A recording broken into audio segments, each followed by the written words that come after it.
Okay, guys, so today I am doing pineapples and specifically store-bought pineapples made into new plants.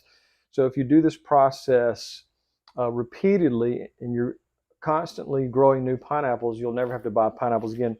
These were on sale. It was buy one, get one free, but it was still $5 for one of these. So you can see if you really love pineapples or you like them on pizza like some people, it's going to cost you each time you want fresh pineapples. So we're going to be growing new pineapples just from the tops and being able to eat the bottom portion. One way to tell if your pineapple is ready to be turned into a new plant is to take a look at it. Now see the yellow on here, you can see that the yellow on here indicates that it is very ripe and it's probably formed some new roots in here. We're hoping that's the case, but the more yellow the better and the sweeter. If it's completely green, your pineapple's not ready yet, and so probably not really good to eat too. It's probably going to be too not ripe enough yet, so maybe too tart or too tangy. But the sweetness now is probably, you can see a lot of yellow there. This is probably perfect for eating. So anyways, we're doing pineapples today, and I'm going to show you exactly how to turn one of these into another one, and then another one, and another one, and you'll never have to buy a pineapple again because it is a long process from start to finish. Basically, you're talking 2 years from the start of this pineapple top to a new pineapple. So you're talking about 24, in some cases even longer, depending on what part of the country you live in, what zone you're in. So that's going to be the deciding factor, is how many hours of sun you get a day, because they do love full sun and they do not like cold. 50 degrees is your minimum temperature on these. So you'll have to bring it inside and grow it as a house plant until you're above 50 degree nighttime temperatures consistently. Okay, so we have to remove this top, and the easiest way to do that is to put on garden gloves, because this can be a little painful. If you grab one and they're really tight and you twist too hard, you might scratch your hand there. So I'd recommend putting on some garden gloves. So you're going to twist the top in one direction and twist the base of the pineapple in the other direction, and just slowly, slowly twist. You'll hear it separating. And there we go. And so that is the base of the new pineapple plant. You're going to have roots in here, and you probably have roots already formed around the base here. We're going to remove about an inch to see if we've got new roots there. I'm going to bring you in a little bit closer so you can get a better view of exactly what's happening. Okay, so what we're going to do is we're going to remove about an inch of the leaves here so we can expose some roots and have it ready to go into its next container. So we're just going to carefully remove the leaves, and just we're looking for roots. And so I don't know if you can see, it looks like there could be some roots there, but just about 1 inch. Just keep removing those so we can expose the new roots to the water container we've got, and just carefully remove them. We missed a few over here. Just keep doing that. We haven't even went probably 1/4 of an inch yet. So we're just going to keep taking these off. And let's see, yep, it looks like we've got some very fine roots there. I don't know if you can see that, but in some cases you may not even be able to see it. So we'll just keep removing. That's just part of the leaf there. Carefully remove the leaves.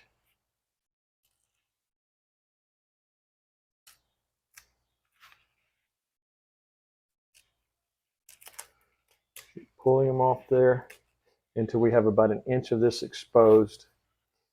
And don't worry if you don't see roots, because they will form in our container. And some people say put it directly into the soil, but I like to see the roots coming out and know that we have a successful start of the pineapple. Yeah, I see some roots right there. So we're just going to carefully keep removing until we've gotten to about an inch.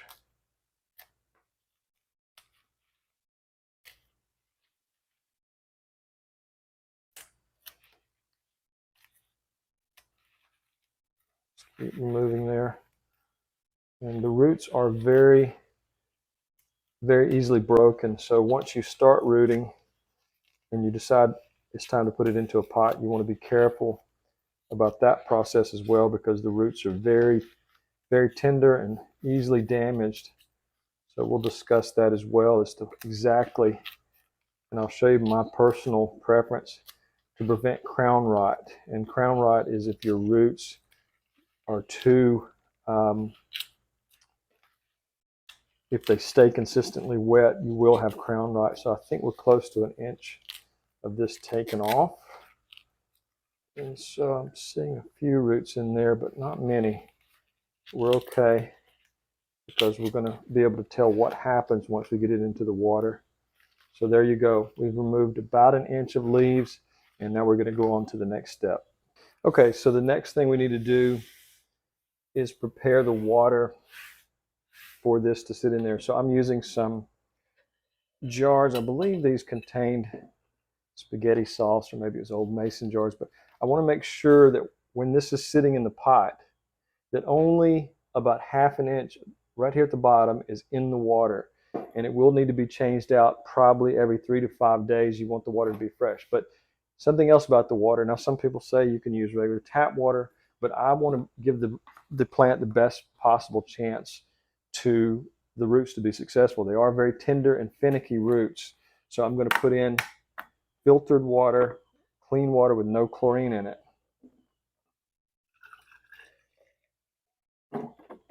And let's see if that's going to sit below.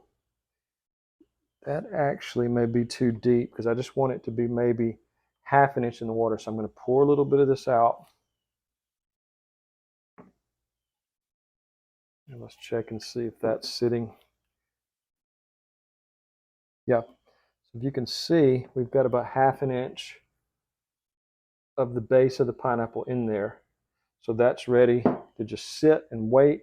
Make sure, if you're going to leave it outside, make sure your nighttime temperatures do not go under 50 degrees because they prefer hot weather. I think these are grown commonly in Hawaii. Originally, they were found in Argentina, around close to the Brazil border. So they prefer very hot environments, and they do not like cold. Anything below 50 degrees, you're probably going to start losing leaves, and they're not going to be happy. So once those temperatures happen, you're going to need to bring it inside and let the roots continue to form. But the next thing we're going to be talking about is the soil preparation. So once you see roots, you can transfer it into your soil medium, but there's one specific thing that you need to know about the soil, the type of soil you need. Okay, so this is what I was referring to as the one thing, or the secret soil ingredient. And I'm not sure how secret it is, but peat moss is very acidic, and that's what these like to grow in, is acidic soil. So we're going to take a common potting mix, and we're going to add a pretty good amount of the peat moss and just mix it in there because they do prefer that. And that is a normal growing thing in Hawaii, very acidic soil, maybe from the volcanoes down there. But you just want to mix that in there, and that will help ensure success over just a standard potting mix. So some people don't do this or don't know it, but that is a common thing about the soil. So I've added maybe 25% of that, and so that's going to go into our, it's like it's maybe a gallon pot, maybe slightly more. We're going to put that, just keep adding a little bit more because I want to make sure the soil really is acidic. Just keep adding that to our pot so that when the roots do form, we can take it and move it from one container to the other and have this ready to go. Very acidic. Okay. Now, there's one more thing I should say that could cause your pineapple plant to fail, and that is crown rot. So one thing I would suggest, and one thing I like to do, is to add maybe a ½ inch to 1 inch layer of sand, something that drains very quickly and will prevent water from collecting around the base of the cutting we took. So we're going to add sand to the top of this, and then once the roots form, we'll be ready to do a quick transfer. Okay, so next I'm going to add some sand to the top, and not particularly because of tropical environment, but because I just want to prevent that crown rot from happening. And so the sand is going to drain very quickly. Whenever I do plant this, I'm just going to dig the sand back just a little bit, and then I'll put in the crown of the plant. And so we're going to do one inside of a jar and then take that inside, and I'm going to leave one out in the garden. So the next thing I'm going to do is start getting the second pineapple ready. And there's not much sand there, it's just a little bit, but I want to make sure it drains properly. And it's just big box store sand, it's nothing special. But I'm going to take the other crown of the plant and carefully twist. Heard that crack there. Okay, and then I'm going to remove the bottom 1 inch. So we can, this one's going to go directly into the garden. Let's see if you can see that. I'm looking for some roots here. I definitely see the beginning of some roots right there, but they're rather small. But anyways, we'll put this directly into the garden in direct sunlight because it does like it hot. Make sure it stays water, doesn't dry out.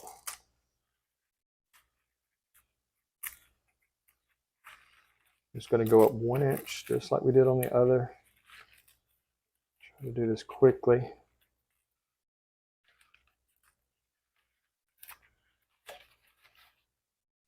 And these grow, like I say, in tropical environments. So my wife's home province, they actually grow pineapples. You can guess where that is.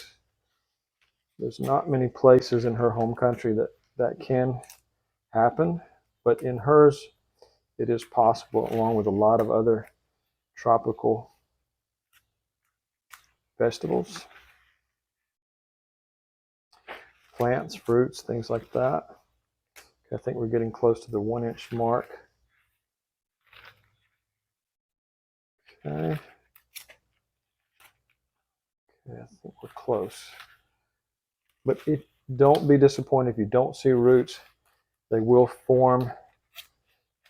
It may take a little time, but that's why I like to start them in water, because I can see exactly what's happening.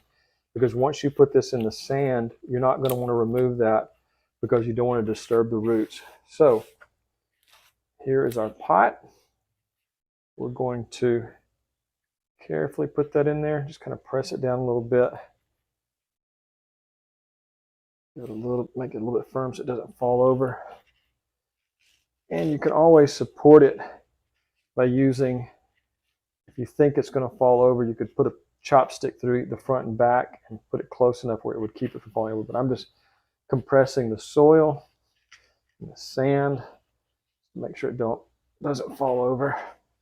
And so there you go. That one is going to go into the garden and give it about a month before the roots start forming. Meanwhile, this one is going inside in a sunny window so we can see what happens with both of them. And I'll do a follow-up video. This will eventually have to be put into a much larger pot. This is just a starting pot. I don't want to tie up a lot of potting medium in a large pot. So I just want to start small. But once it starts growing, you're going to want to transfer this to something like the size of a 5-gallon bucket, which is probably the best thing to grow it in anyways. In one of the self-wicking buckets would be great that I demonstrated in a previous video. So anyways, that is pineapples and getting one started. It's going to take you 2 years to 36 months, 2 to 3 years for this to become a new pineapple. So it's best to just keep doing this process over and over. So you always have, if you really love pineapple, you'll always have new pineapples slowly growing into their 2-year mark. So it's a great little fun thing, and I enjoy pineapple a lot. Sometimes I could just eat a whole pineapple by myself, which I probably shouldn't do. But anyways, that is pineapple propagation. Hey guys, so I appreciate you watching. I hope you enjoyed it. And if you did, please like and subscribe. I'll be glad to answer any questions you have about pineapples or gardening. I have one more plant I want to show you that I planted over 10 years ago. And this vegetable keeps coming back year after year without replanting. It reseeds itself, and it's considered a superfood. So I want you to guess and tell me what you think it is. But it's very popular with some people in certain parts of the world. But just try to guess and tell me what you think it is, and leave me a comment down below and just tell me. Okay, so here is the plant I was referring to, and I'll pick a leaf off there so you can see it up close. But it is considered a superfood, and I don't think very many Westerners would like this, but it's very popular where it originates from or where it's commonly grown. Like I say, I've had it for over 10 years, and I'll show you a little bit closer, you can guess what this is. And that is the leaf. And like I say, I received a packet of seeds in the mail. I planted it once and I have never replanted it, and it comes back year after year after year. And we do have very cold winters down in the single digits some year, but it survives and makes a return every year. And by midsummer, it's producing plants, and they get quite a bit larger than this, usually the size of a good size of an average cucumber. So, anyways, I doubt very many people would like it, but anything that's considered a superfood, I can force myself to eat. Hey, have a great day. See you next time.